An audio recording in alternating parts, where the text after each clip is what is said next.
psychological facts.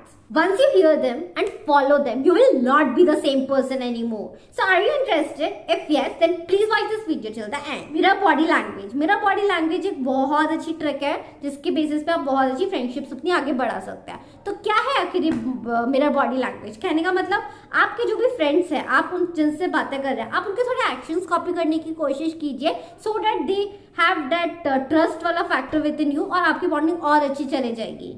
Let's say कोई एक person है जो ऑब्वियसली राइट ऐसे वर्ड्स बहुत ज्यादा बार बार बोल रहा है, आप भी ऐसा कुछ उसके साथ बोलिए, एक आपका अच्छा रैपो बनेगा. Music changes perception.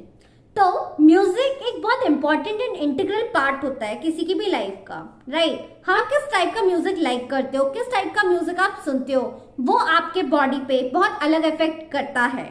स्टडी की गई थी और उसके अकॉर्डिंग एक रूम था हैप्पी सॉन्ग का और एक रूम था सैड सॉन्ग का. तो जब उन लोगों को 1 to 5 रेट करना था, जो सैड सॉन्ग सुन रहे थे उन लोगों ने बहुत कम रेटिंग दी थी और जो लोग हैप्पी सॉन्ग सुन रहे थे उन लोगों ने बहुत हाई रेटिंग दी थी. तो इससे साफ साफ पता चलता है कि हम लोगों का परसेप्चुअल एक्सपेक्टेशन होता है. हम जो चीज सुन रहे होते हैं हम वैसा ही धीरे धीरे बिहेव करने लग जाते हैं.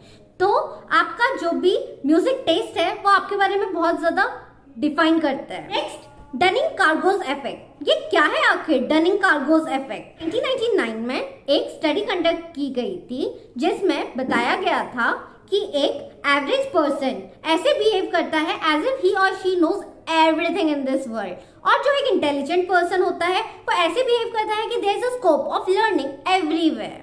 मतलब मैं अभी जितना भी जानता हूँ बहुत कम है, there is a lot which I can learn more, right?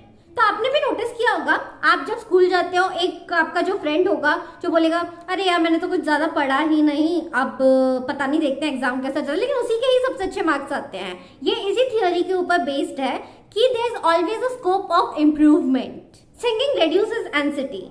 मतलब आप गाना सुनते हो तो भी आप अपना गुस्सा कंट्रोल कर सकते हो, या फिर अगर आपको बहुत ज्यादा गुस्सा आ रहा है तो आप गाना शुरू कर दीजिए.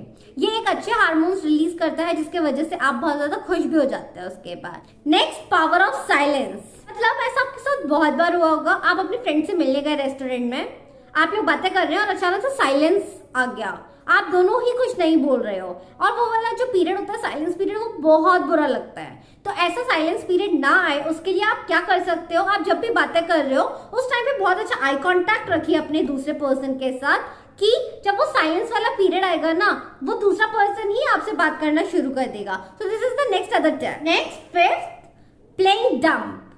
Let's say you meet a person और उसको कार्स में बहुत इंटरेस्ट है, और मान लेते हैं आपको भी कार्स में बहुत इंटरेस्ट है. आप हमेशा वही बोल सकते हो जो आप जानते हो, लेकिन अगर आप सुनोगे तो आप कुछ ऐसा भी पता कर सकते हो जो आप नहीं जानते.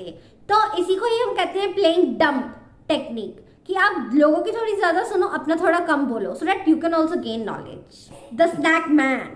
This is a very beautiful trick. तो इसमें होता क्या है, लेट्स से आप किसी एक रेस्टोरेंट में जाते हो, आप और आपके दोस्त के बीच में झगड़ा होने वाला है, तो आप क्या करोगे, आप खाना खा रहे हो और उसको भी ऑफर कर रहे हो कुछ खाने के लिए. तो खाना एक प्लीजिंग एक्टिविटी होती है, उसके बाद हमारा माइंड थोड़ा रिलैक्स हो जाता है. तो अगर आप भी ऐसा कुछ करेंगे तो आप देखेंगे कि your brain is quite refreshed और वो लड़ाई वड़ाई के माहौल से थोड़ा बाहर आ जाता है. तो eating environment is a happy environment. या फिर अगर आपको ऐसा लग रहा है कि अब आपकी लड़ाई होने वाली है, कुछ आप उस वाले फेज में जा रहे हो, मेक श्योर कीजिए कि आप पानी पी लीजिए या कुछ भी कर लीजिए.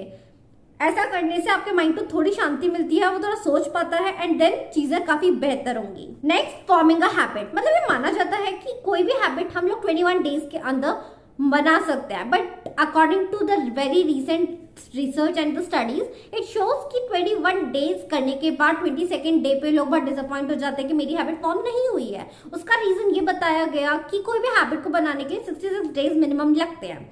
तो अगर आप कोई भी न्यू हैबिट बनाने की कोशिश कर रहे हो तो मेक श्योर कीजिए कि आप उसको डिवाइड कर लो 22 डेज, 22 डेज और 22 डेज. फर्स्ट 22 डेज उस हैबिट को बनाने के लिए आपको बहुत ज्यादा मुश्किल आएगी, है ना, क्योंकि वो हैबिट बनाने के लिए हमको थोड़ा एफर्ट डालना पड़ रहा है बहुत ज्यादा.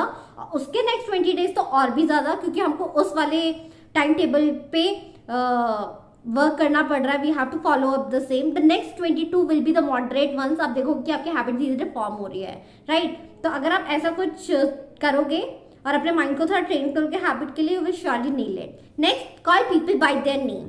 It's very very important that कि आप अपने दोस्तों को या फिर आप जिनको भी जानते हो, जिनसे भी बातें करो, आप उनका नाम लेके बोलो, है ना. अगर आप किसी का नाम नहीं लेते तो बहुत ज्यादा एग्रेसिव भी हो जाते हैं कभी कभी. दे फील कि यार इसको मेरा नाम तक नहीं पता, एक ट्रस्ट वाला फैक्टर चला जाता है ना. आप जो बोलने की चीजें कोशिश कर रहे हो वो आप नहीं बोल पाते हो. It just because the other person takes you light, है ना. तो आप मेक श्योर कीजिए आप जो भी कॉन्वर्सेशन कर रहे हो आप ज्यादा से ज्यादा नाम यूज करें. मल्टीटास्किंग, हमको मल्टीटास्किंग लगता है कि बहुत अच्छी चीज है, हमारा ब्रेन सब कुछ कर सकता है, but this is not true. आप एक बार कोशिश करके देख लीजिए खुद ही कि आप टीवी भी देख रहे हो और रीडिंग भी कर रहे हो, आपका माइंड सिर्फ एक ही जगह पे फोकस कर पाता है. तो don't try to handle a lot of things, try to manage one thing. Our brain can focus only one thing at one time, right. तो try to do that. Provide a choice. हमेशा आप कुछ भी करते हैं तो एक choice provide कीजिए, दूसरे को ऐसा चॉइस दीजिए कि उसको लगे कि वो डिसीजन उसने लिया है तो वो ज्यादा हैप्पीली और बहुत ज्यादा सिक्योरली आपके उस डिसीजन को सपोर्ट कर पाएगा. अगर ऐसा हम नहीं करते हैं तो होता क्या है कि दूसरे पर्सन को लगता है ये मेरा डिसीजन किसी और ने लिया है, तो हम उस डिसीजन की ज्यादा रिस्पेक्ट नहीं कर पाते हैं. अगर मैं एग्जाम्पल देके समझाऊं तो हम लोग रेस्टोरेंट में जाते हैं, लेट्स से मैंने बिरयानी ऑर्डर की है, ठीक है. उसके बाद पक्का हमसे वेटर पूछता है मैम सिर्फ बिरयानी, आप साथ में रोटी, पनीर की सब्जी या ऐसा कुछ ऑर्डर नहीं करने वाले. तो वो मेरे को ऑप्शंस दे रहा है, आप ये सब भी ऑर्डर कर सकते हैं. एंड आपको लगता है कि आपने वो चीज ऑर्डर की है, बट द फैक्ट इज वो वेटर ने आपसे ऑर्डर कराया है, राइट. तो आप ये वाली ट्रिक किसी के भी साथ यूज कर सकते हो in order to give them choices and do your work, right. Next, power of sunlight. Power of sunlight इतनी अलग ही चीज होती है ना कि मैं क्या बताऊं. जादू वाली मूवी देखी है ना, कोई मिल गया वाली, उसमें क्या होता है कि हम लोग एक सारे के सारे जो ह्यूमन बींग्स हैं हम लोग कहीं ना कहीं कनेक्टेड होते हैं सनलाइट के थ्रू.